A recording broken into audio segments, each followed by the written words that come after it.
tout le monde. Aujourd'hui, comme vous me l'avez demandé sur Facebook, je vais vous parler du féminin sacré. Le féminin sacré, comme ça, de prime abord, quand j'en parle aux gens, ils lèvent un sourcil et on sent qu'il y a quelque chose qui les dérange. On sent qu'il y a une dimension mystique, une dimension divine, et qu'ils n'ont pas très envie de mettre les mains dedans. Comme eux, je ne suis pas nécessairement quelqu'un de particulièrement mystique. J'ai été animée d'une certaine fois quand j'étais plus jeune, et puis cette foi s'est étiolée au fur et à mesure des épreuves et au fur et à mesure de mes apprentissages scientifiques, psychologiques.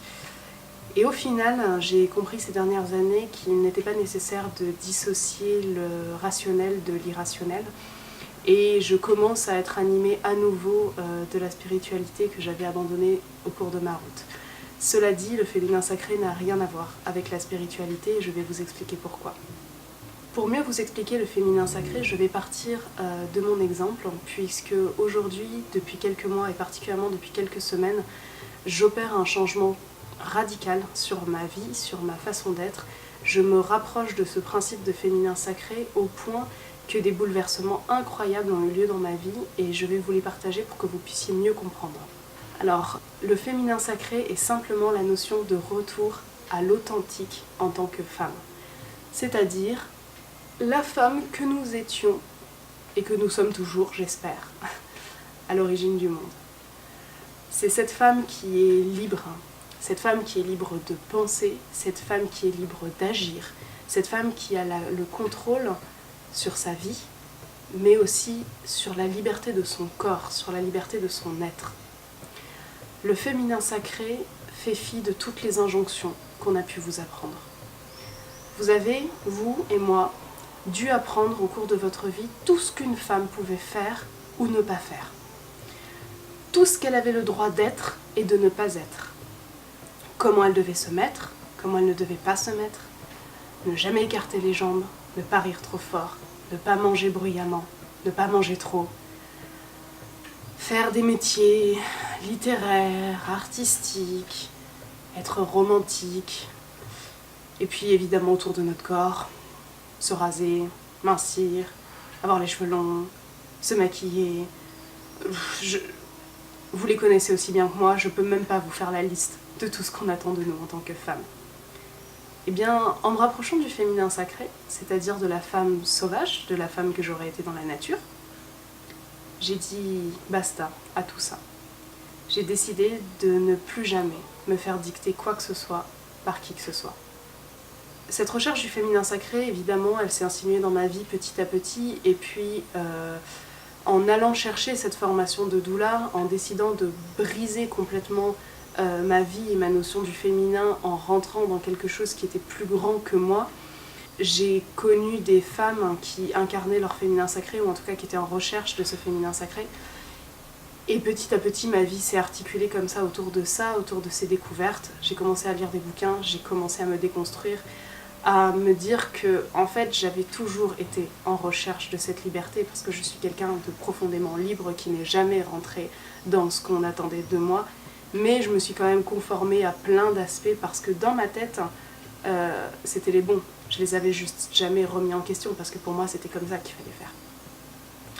Alors évidemment, le féminin sacré passe par la déconstruction du corps, donc j'ai décidé ces derniers temps de faire une purge corporelle, c'est-à-dire que j'ai éliminé de ma vie tous les aliments qui étaient néfastes pour moi.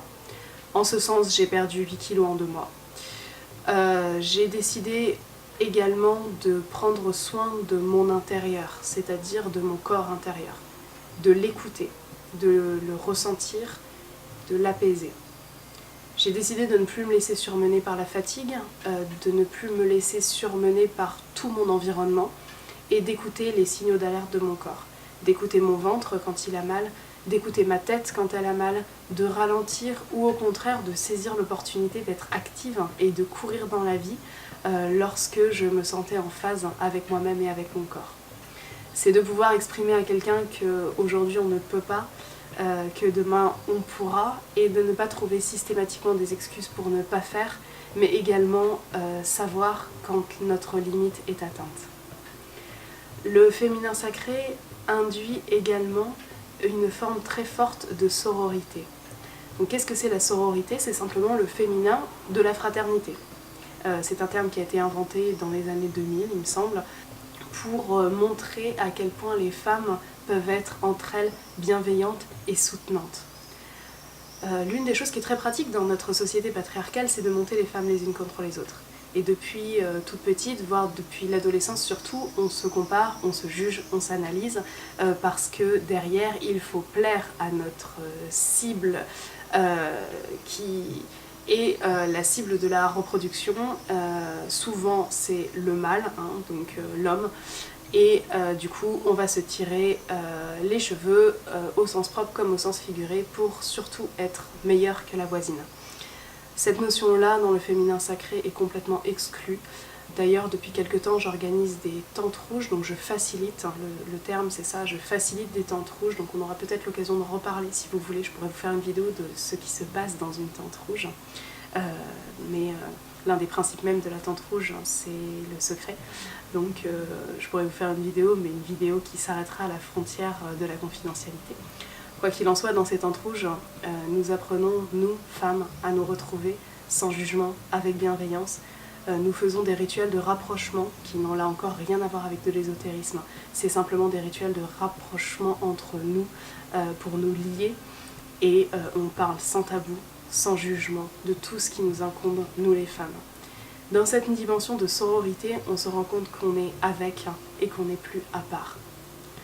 Une autre chose qui est fondamentale dans le féminin sacré, c'est outre le fait d'être relié à soi en tant que corps, on est relié à soi en tant qu'esprit. C'est-à-dire qu'on va non seulement dépolluer notre esprit de toutes les choses qu'on lui a dites, de toutes les choses qu'on a mis en lui et qui ne lui sont pas confortables, parce qu'on sait instinctivement que ce n'est pas les bonnes choses pour nous, mais on va aussi être beaucoup moins dans l'apparence, dans le masque sociétal. C'est-à-dire que depuis que je suis dans le féminin sacré, je m'autorise à dire beaucoup plus mes sentiments. Et pourtant, j'étais déjà quelqu'un qui exprimait beaucoup mes sentiments. Mais quand je suis dans une discussion avec une amie, et que cette amie me touche, je vais lui dire qu'elle me touche. Je vais essayer d'être au plus proche de mes émotions, et de faire partager simplement cet être que je suis avec tout le monde, à l'instant T, sans me brimer, sans décider d'être quelqu'un d'autre pour plaire. Ça a des avantages, mais ça a aussi des inconvénients quand on commence à le faire. Les avantages, évidemment, c'est que ça permet d'apaiser son entourage et bien de s'entourer uniquement des personnes qui nous aiment pour ce que l'on est. Ça permet simplement une liberté absolument incroyable. Cette liberté dont on est tous à la recherche. Les inconvénients, par contre, quand on plonge dedans, c'est que tout d'un coup, on est animé de cette liberté, on se met à dire tout ce qui nous passe par la tête, parce que tout d'un coup, le jugement de l'autre nous paraît insupportable. Et parce qu'il nous paraît insupportable, on va se dire je n'ai plus envie d'être jugée, j'ai envie d'être reconnue pour la personne que je suis. Et parfois, on exprime ça en oubliant quand même les règles de diplomatie et puis de respect vis-à-vis de l'autre. Qui sont non pas des règles sociétales, mais qui sont des règles de bien-être entre êtres humains, tout simplement. Donc dire ce qu'on a à dire, c'est hyper important. Être au plus près de ses émotions, c'est fondamental, mais néanmoins, il faut toujours s'assurer qu'en face, nous sommes dans la réceptivité de ce qui va être dit et qu'on ne va pas dire pour dans une espèce d'enflamme, dans quelque chose qui nous enflamme et qui pourrait être néfaste sur des relations. Néanmoins, la colère est saine, il faut pouvoir l'écouter et quand on déborde, il faut pouvoir aussi s'excuser, il faut pouvoir trouver un juste milieu. Rentrer comme ça dans la recherche de son féminin sacré est particulièrement bouleversant. C'est bouleversant parce que tout d'un coup, on n'a plus aucune barrière. On sort de chez soi, on est libre, on est complètement en phase finalement avec soi et on se dit qu'est-ce que j'ai envie de faire de ma journée? Qu'est-ce que je suis? Qu'est-ce que mon corps réclame? Qu'est-ce que mon esprit réclame? Et je suis un peu embêtée parce que j'avais enregistré toute la deuxième partie de cette vidéo et du coup finalement ça n'a pas fonctionné, je ne sais plus ce que je vous avais dit et ce que je ne vous avais pas dit. Donc si je me répète, je m'en excuse. Et donc depuis que je suis dans cette recherche du féminin sacré, que tout a été bouleversé, je sens que c'est plus facile autour de moi. Je sens que j'ai l'impression d'être plus dans un rayonnement, que c'est ok au niveau de mon couple et que c'est même mieux. En tout cas, mon mari est dans quelque chose comme ça où je sens bien que ça le travaille beaucoup et qu'il est lui aussi dans un début de recherche de spiritualité, ce qui est dingue. Bon, c'est vrai que là, en plus de faciliter les tentes rouges, j'organise un peu des cercles de couple et c'est très dur de trouver des couples hétéros qui acceptent de venir explorer comme ça ses sentiments, son ressenti, de parler de choses fortes et profondes ensemble en tant qu'adultes, sans juste rigoler autour d'une bière. Et notamment, c'est notamment les hommes qui mettent des freins là-dessus. Et mon mari, lui, il est prêt à me suivre et je sais pourquoi on est mariés. Ma relation avec les enfants va mieux, je m'autorise à parler fort. Quand je suis dans les commerces, à sourire aux gens, j'ai vu que les gens me regardent, me sourient aussi, j'ai l'impression de leur faire du bien en m'ayant fait du bien. C'est vrai que tout ça est particulièrement bouleversant dans son rapport à l'autre. Le fait d'être soi comme ça, de se sentir au bord de la falaise, et c'est quelque chose de fou parce qu'on est seul, on meurt seul et tout ce qu'on fait entre-temps nous appartient. Et le fait d'enfin décider de ne plus appartenir à la société mais d'appartenir à soi, dans ses choix, dans son ressenti, ça peut amener des fois à être un peu violent, un peu emporté par ce mouvement-là. Et les gens ont du mal à nous suivre, à se dire mais qu'est-ce qui se passe, qu'est-ce qui t'arrive? Et il faut vraiment pas confondre la recherche du féminin sacré avec l'égoïsme. Ce sont deux choses qui sont complètement opposées. La sororité, le fait d'être entre femmes, de ne plus se juger et d'être bienveillante, c'est quelque chose qui est inhérent à cet esprit-là. Et le fait de s'occuper des autres est inhérent à cet esprit-là. La recherche du féminin sacré, c'est ressentir soi pour être mieux avec le monde. Pour être mieux avec soi et pour être mieux avec le monde. Donc il ne s'agit pas de s'isoler, et depuis que je suis à la recherche de mon féminin sacré, je travaille encore plus parce que je ne suis pas du tout dans une forme d'oisiveté, de me laisser porter comme ça, d'être à la recherche de moi sans rien faire. Au contraire, le travail est un formidable vecteur de cette nouvelle créativité et je le ressens parce qu'en tant que photographe, mon business repart à la hausse et que simplement c'est vital pour moi de continuer à travailler, de continuer à être dans l'action pendant que je change profondément de l'intérieur. Donc comment faire ce premier pas vers le féminin sacré, vers le soi, comment lâcher son corps, comment lâcher son esprit? Eh bien, vous pouvez commencer déjà à vous immerger dans l'instant présent. C'est l'une des premières choses à faire, c'est de ressentir l'instant présent. De sentez l'extérieur, sentez les gens qui vous sont proches avec le nez, sentez-les. Mettez vos mains dans les textures, goûtez les choses, éliminez tout ce qui est néfaste de votre vie, tout ce qui ne vous semble pas confortable. Méditez si vous y arrivez, essayez de répéter des mantras si jamais vous n'arrivez pas à sortir de vos pensées. Juste essayez d'être là, d'aller marcher dans la nature sans rien faire, en lâchant le téléphone. Être là dans un premier temps. Si vous êtes une femme, vous pouvez participer à votre première tente rouge. Il y en a partout qui sont organisées en France, vous trouvez les dates sur le site des tentes rouges. Et vous verrez qu'il n'y aura pas de rituel chamanique et que vous ressortirez de là juste un tout petit peu plus connecté à vous et aux autres femmes, même si c'est des femmes que vous ne connaissez pas, n'ayez pas peur, allez-y, affranchissez-vous de la peur. Nous avons été conditionnés, nous les femmes, à avoir peur de ce qu'on pensait de nous, avoir peur quand on sort sans soutien-gorge parce qu'on a peur qu'on nous juge. La peur du jugement des autres, le conditionnement arrange la société. Elle arrange parce que du coup elle consomme tout un tas de produits. N'ayez plus peur d'être ce que vous êtes, n'ayez plus peur de dire ce que vous avez à dire, d'exister en tant que femme. Allez-y, testez des choses. Et si vous êtes un homme, écoutez-moi aussi, faites-le, ressentez, existez, parlez, remettez-vous en question, analysez, essayez de vous sentir dans un tout, parce que vous êtes, en tant qu'homme, des personnes formidables, des personnes dont nous avons besoin, nous les femmes. On n'est pas parce qu'on a besoin que vous gagnez de l'argent, ou parce qu'on a besoin parce que vous êtes plus fort. On a besoin de vous parce que nous sommes un tout sur Terre. Et on a besoin de vous dans votre être authentique. Et on est toujours à la recherche de son être authentique, même si on a l'impression de ne pas le voir. On veut toujours trouver un travail qui est le bon. On veut toujours trouver une famille qui est la bonne, trouver des amis qui nous correspondent. Allez au-delà de ça. Correspondez-vous à 100%. Alors pour aller un petit peu plus loin, il y a 2 bouquins que je vous conseille. Je vous conseille Âme de sorcière ou la magie du féminin. C'est de Odile Chabriac, hein, c'est tout récent, c'est sorti cette année. Donc Odile Chabriac qui est française, hein, je crois bien, et elle est naturopathe, psy, journaliste. Voilà, donc ça c'est un bouquin qui est super bien foutu pour comprendre ce qu'est le féminin sacré.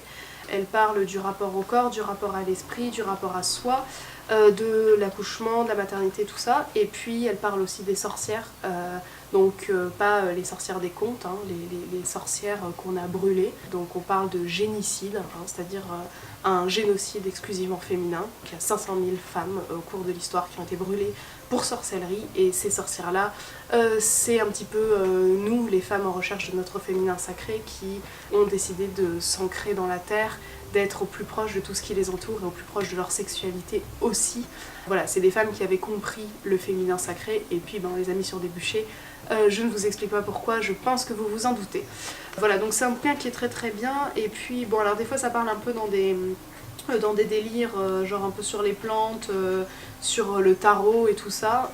C'est des passages que vous pouvez sauter si, comme moi, vous n'êtes pas forcément réceptif à la magie en tant que telle, c'est-à-dire le fait de faire des incantations et tout ça, parce que je sais que mon psychisme n'a pas besoin en fait de ça pour obtenir ce qu'il souhaite et agir en conséquence sur sa vie.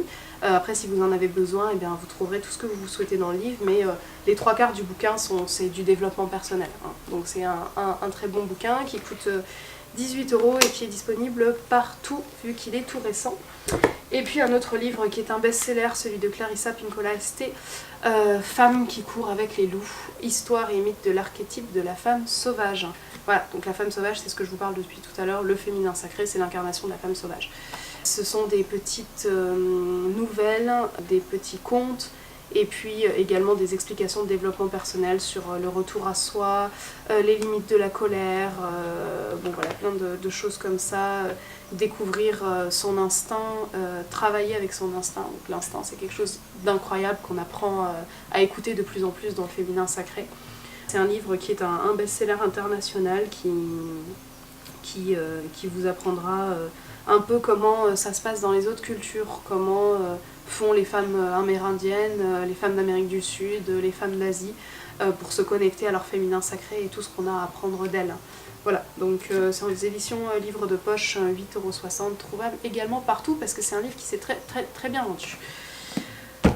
Voilà mes amis, j'espère que cette vidéo vous aura plu et je ne peux que vous encourager à essayer, à oser. Et je suis désolée si la deuxième partie de la vidéo était un peu décousue parce que je savais plus où j'en étais après cette coupure tout simplement. Si vous avez encore des questions et tout ça, je serais ravie d'en discuter avec vous en commentaire. Vous pouvez vous abonner à la page Facebook, comme ça vous pouvez choisir le thème de la prochaine vidéo. Même si je pense que la prochaine fois j'aborderai ces 8 mois sans soutien-gorge, voilà, un sujet un petit peu plus concret. Et puis abonnez-vous à la chaîne, partagez la chaîne, ça me ferait super plaisir que ça décolle un peu, donc je compte sur vous. Vous pouvez faire un don sur Tipeee si vous en avez envie, et je ferai peut-être même un Tipeee dédié, un de ces 4 quand ce sera le moment. Voilà, prenez soin de vous, prenez soin de votre femme intérieure et de votre homme intérieur. A très bientôt, salut!